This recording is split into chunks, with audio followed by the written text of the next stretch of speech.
Okay, so every Tuesday at 10 a.m. Eastern in the Infinite Archive, which is here in Apocrypha, there's a vendor that changes its inventory. We're going to go check out this week's offerings. Filer Ool. I had to use magic to carry everything over here. Okay. So the first thing we have for 2,000 archival fortunes, which is the currency that you get by running the Infinite Archive, we have a treasure map from the Rift. We have the Stormfist mask. Now I will say, you can get this mask by running any of the masks that we have that change weekly. You can get by running the dungeon during the specific week that the mask is available. Personally, I think the drop rate is kind of atrocious, and I think 15,000 archival fortunes is a steal. So I will be getting those. Go. I just got it. Okay. And then we have a book. This is a furnishing. We actually have 2 books every week.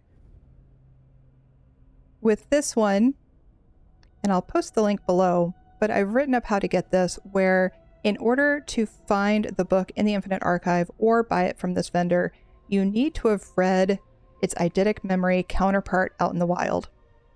I have a spreadsheet that tells you where to find all of them that you can find in the Infinite Archive. This week we have Ciphers of the Eye, and we have First Mate Dalmer's Log.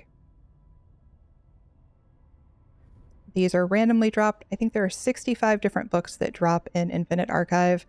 You can get them by running the archive, but if you want to make sure that you get all of the furnishing copies of these books, read the eidetic memory, and then either farm them or buy them here, which is the guaranteed way to get them. Next, we have companion equipment for 5,000 archival fortunes. I've heard some questions about whether or not this is bound. So we're going to try to pick up a piece of jewelry, and we'll look at that in a moment. Next, we have a deck fragment piece from the Almalexia deck. It says, found occasionally in delves on Telvanni Peninsula.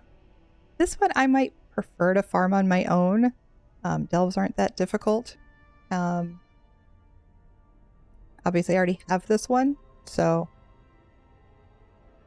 Next, we have a lead for the Ebony Crossed Sword Chain. Let's take a peek at that. Ebony Crossed Sword Chain. That is a lead for the Velothi Mage's Amulet, which is a great one to have. It's from World Boss's Relic Daily Reward Coffer. It's probably not too difficult to get, though. So I think I probably just farm this one and not worry about it too much in the archive this week. Don't complain to me if you want some. While we're here, let's go ahead and check out this companion piece. Is it bound or not? Companion's ring. It is bind on pickup, so you will not be able to sell this. But we did get a vigorous purple ring. The not bound counterparts are worth over 700,000 gold on PCNA. I hope you All right, don't what else do we have?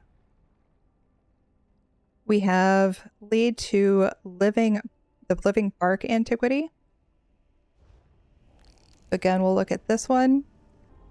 That is for the forest spirit, and it comes from City of Ash 1, the final boss. That one's probably a little bit more difficult to get, just because you have to run dungeons and you only have 1 chance per dungeon.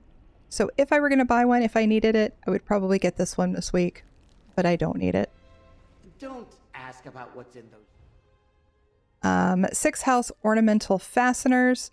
These are for the 6th House robe costume, and they drop randomly, just farming mobs in Forgotten Wastes and Vardenfell for the 6th House robe costume. Again, that one's not super hard to get. It is a random drop. There are 7 different pieces.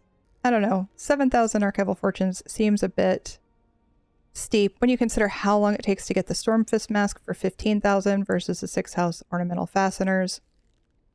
I think I'd go with the mask. Unreliable archive map. Consume 20 unreliable archive maps to unlock the Peer into the Mirror Maze achievement and the Shattered Mirror Maze face marks. And that is this week's offerings.